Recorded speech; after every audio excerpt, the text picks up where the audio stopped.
Hello दोस्तों। इस समय सबसे बड़ा सवाल हर किसी के मन में यही चल रहा है कि मकर संक्रांति यानी खिचड़ी का पर्व आखिर 2026 में कब मनाया जाएगा। 14 जनवरी को या 15 जनवरी को। हर साल की तरह इस बार भी लोगों के बीच बहुत ज़्यादा भ्रम की स्थिति बनी हुई है।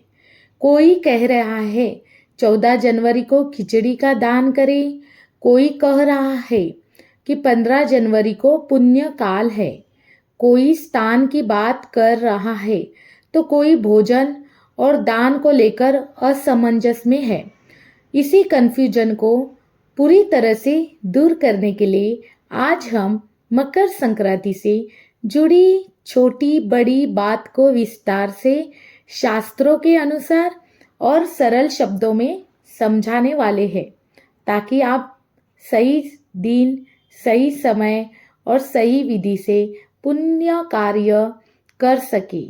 सबसे पहले हमें यह समझना होगा कि मकर संक्रांति पुत्र शनि की राशि में प्रवेश करते हैं, इसलिए इस दिन सूर्य और शनि दोनों से संबंधित दान का विशेष महत्व होता है। अब एक और बहुत महत्वपूर्ण बात समझनी जरूरी है।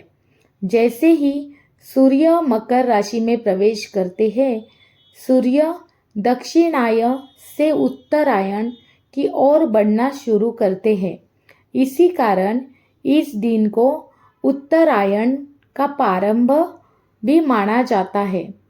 महाभारत काल में गंगापुत्र भीष्म पितामह ने भी अपने प्राण त्यागने के लिए इसी उत्तरायण का काल की प्रतीक्षा की थी।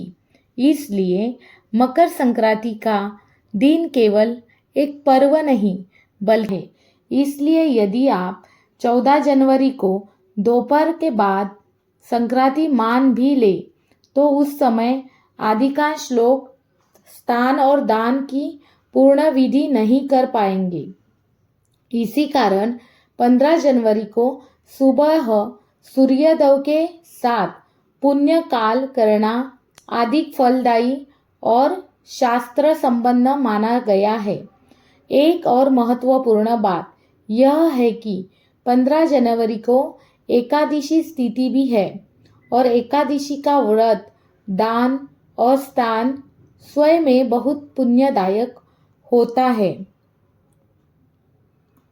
जब एकादशी और मकर संक्रांति का संयोग बनता है तो उस दिन किया गया दान और तप कई गुना फल देता है।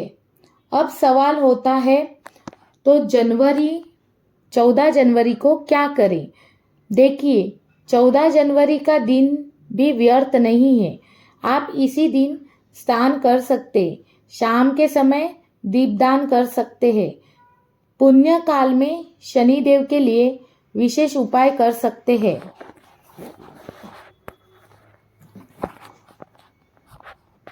आप शनिदेव के मंदिर में जाकर काले तिल का छिड़काव कर सकते हैं।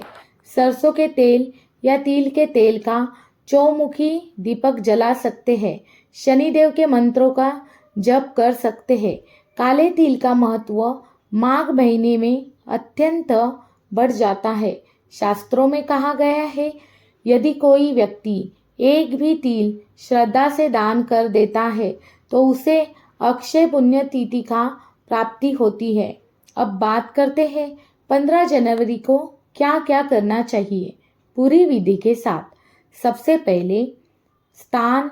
यदि आप पवित्र नदियों जैसे गंगा, यमुना, गोदावरी, नर्मदा आदि में स्नान कर सकते तो यह सर्वोत्तम माना जाता है। यदि पवित्र नदी में स्नान संभव नहीं है तो घर पर ही स्नान करें। अपने स्नान के जल में गंगा जल या किसी भी में दीप दान करें। इस दिन सरसों के तेल या तिल के तेल का दीपक अत्यंत फलदायी माना गया है। इस दिन स्वास्तिक भोजन करें। प्याज, लहसुन से पूर्ण परहेज रखें। खुद खाने के लिए पहले किसी जरूरतमंद पशु, पक्षी या जीव जंतुओं को भोजन कराएं। मकर संक्रांति के बाद से खरमास समाप्त हो जाता है और शुभ मांगलिक कार्यों की शुरुआत मानी जाती है। विवाह, गृह प्रवेश, खरीदारी, नए कार्य की योजना, इन सब की तैयारी इस समय से शुरू हो जाती है।